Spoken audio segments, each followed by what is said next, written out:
નમસ્કાર દોસ્તો, અમારી the daily point news channel પર આપનું હાર્દિક સ્વાગત છે। દેશ, દુનિયા, ગુજરાત અને ખેડૂતને લગતા સૌથી મહત્વના સમાચાર જાણીએ તે પહેલા ચેનલમાં નવા છો તો ચેનલને સબસ્ક્રાઇબ કરવાનું ભૂલશો નહીં। રાજકોટ જિલ્લાના ઉપલેટા ધોરાજી પંથકમાં 12 કલાકમાં 5 ભૂકંપના આંચકા અનુભવાયા, લોકોમાં ફફડાટ। નલિયા 4.8 ડિગ્રી તાપમાન સાથે રાજ્યનું સૌથી ઠંડુ શહેર બન્યું। વડાપ્રધાન નરેન્દ્ર મોદી આજથી 3 દિવસના ગુજરાત પ્રવાસે રાજ્યભરમાં વિવિધ કાર્યક્રમોમાં હાજરી આપશે।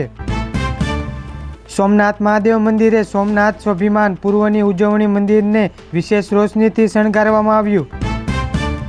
વડોદરામાં સગીરા પર સામૂહિક દુષ્કર્મની ઘટનાથી ચકસાર પોલીસે ગણતરીના કલાકોમાં 2 આરોપીને ઝડપી પાડ્યા। નવસારીના દાંતેજ સાપર રોડ પર મોડી રાત્રે ફાયરિંગ, પૈસાની લેતી દેતીમાં બગડાટી બોલી। અમદાવાદમાં હવામાન પ્રદૂષણ ભયજનક સ્તરે, થલતેજ વિસ્તારમાં સૌથી વધુ પ્રદૂષિત હવા નોંધાઈ।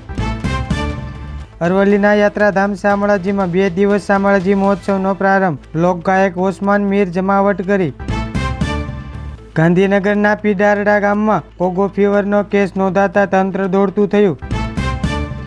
રાજ્યના વન વિભાગમાં વર્ગ 3ના 425 વનરક્ષકોને વનપાલક તરીકે બઢતી પ્રમોશન આપવામાં આવ્યું। રાજ્યમાં કોલ્ડ વેવની આગાહી યથાવત, આગામી 2 દિવસ ઠંડીનું જોર વધશે। દક્ષિણ ગુજરાત અને સૌરાષ્ટ્રમાં કમોસમી વરસાદની શક્યતા। ગિરનાર પર્વત પર તાપમાન ઘટાડો, પ્રવાસીઓ ઠંડીનો અનુભવ કર્યો। હવામાન વિભાગની આગાહી મુજબ 15 જાન્યુઆરી સુધી રાજ્યમાં ઠંડીનો ચમકારો રહેશે। વડોદરાના નડિયાદ વિસ્તારમાં ડમ્પરે એક્ટિવા ચાલકને અડફેટે લેતા નિવૃત્ત રેલવે કર્મીનું મોત થયું। મકરપુરા દરિયામાં નાહવા પડેલા રાજસ્થાનના 4 યુવાનો ડૂબ્યા, 3નો બચાવ કરવામાં આવ્યો અને 1 લાપતા।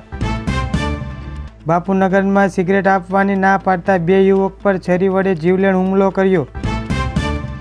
નરોડામાં મિત્રની કાર ફરવા લઈ જવાના બહાને ગીરવે મૂકી રૂપિયા વાપરી નાખનાર સામે ફરિયાદ કરવામાં આવી। ગાંધીનગરમાં રાષ્ટ્રીય ખનિજ ચિંતન શિબિર 2026નું આયોજન, કેન્દ્રીય મંત્રીઓ હાજર રહ્યા। બનાસકાંઠામાં અમીરગઢમાં ખેડૂતોનો વિરોધ પ્રદર્શન, કલેક્ટર કચેરી સામે મોટી સંખ્યામાં એકઠા થયા। કલોલના પંચવટી વિસ્તારમાં દૂષિત પાણીથી બાળકો બીમાર પડતા રહીશોમાં રોજ જોવા મળ્યો। ગાંધીનગર સિવિલ હોસ્પિટલ મેડિસિન ઓપીડીમાં 2 દિવસમાં 1400થી વધુ દર્દીઓ દાખલ થયા। સીએમ ભૂપેન્દ્ર પટેલ દ્વારા શામળાજીમાં કરોડોના વિકાસ કાર્યોનું લોકાર્પણ અને ખાતમુહૂર્ત કરાશે। મહિલા પ્રીમિયર લીગમાં મુંબઈ ઇન્ડિયન્સ સામે રોયલ ચેલેન્જ બેંગ્લોર વચ્ચે મુકાબલો। અમદાવાદમાં આંતરરાષ્ટ્રીય પતંગ મહોત્સવ 2026ની ભવ્ય તૈયારીઓ, 50 દેશોના પતંગબાજો ભાગ લેશે। ટીમ ઇન્ડિયાના ખેલાડી તિલક વર્મા ઇજાના કારણે T20 શ્રેણીમાંથી બહાર। રણજી ટ્રોફીમાં સરફરાઝ ખાનનું શાનદાર પ્રદર્શન, રેકોર્ડ બ્રેક રન બનાવ્યા।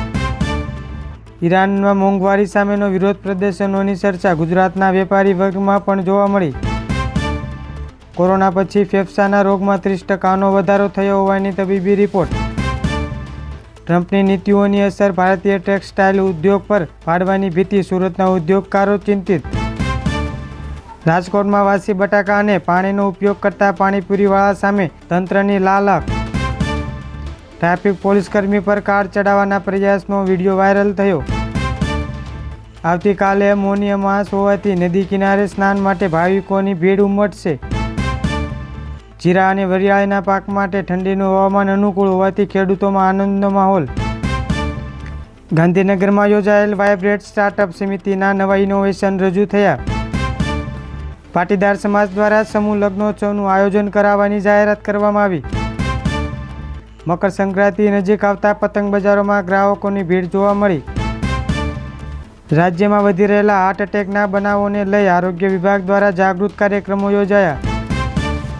હાલ માટે આટલું જ, મળીશું નવી અપડેટ સાથે। જો તમે ચેનલ પર નવા છો તો ચેનલને સબસ્ક્રાઇબ કરવાનું ભૂલશો નહીં।